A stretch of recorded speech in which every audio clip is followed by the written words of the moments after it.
na 25-godišnjicu NATO agresije 24. marta u hramu Svetog Vasilija Ostroškog u Nišu biće otkrivena spomen kripta novim kosovskim junacima. Na spomen ploči biće njihova imena i prezimena kao i datumi i mesta rođenja i smrti. U novembru prošle godine ministar za rad, zapošljavanje, boračka i socijalna pitanja Nikola Selaković potpisao je sporazum sa eparhijom Niškom, kojim je ministarstvo obezbedilo deo novčanih sredstava za završetak ukrašavanja kripte hrama Svetog Vasilija Ostroškog. U njoj će na mermernim pločama biti uklesano 1007 imena pripadnika Vojske Jugoslavije, policije i bezbednosnih snaga koji su dali svoje živote braneći Kosovo i Metohiju.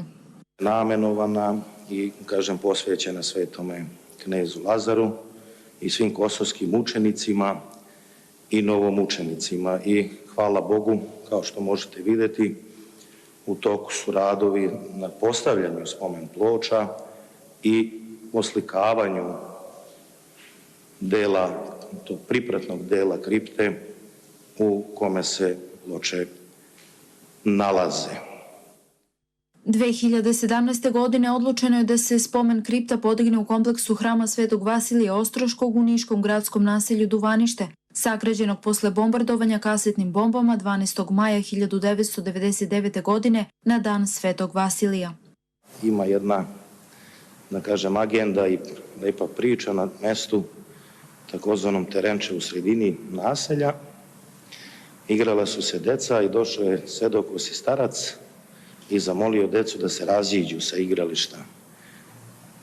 Starca niko naravno nije poznavao, a na istome mestu posle samo par minuta pao je veliki broj tih kasetnih bombi. I to je, bila kapisla i tu se rodila inicijativa da se u ovome naselju i ovome gradu i našem, vernome narodu odužimo Gospodu Bogu i Svetom Vasiliju. Bitka na Košarama ocenjena je kao najteža tokom rata, zbog čega je i dobila naziv Pakao Košara. Za Happy televiziju iz Niša, Marija Janković.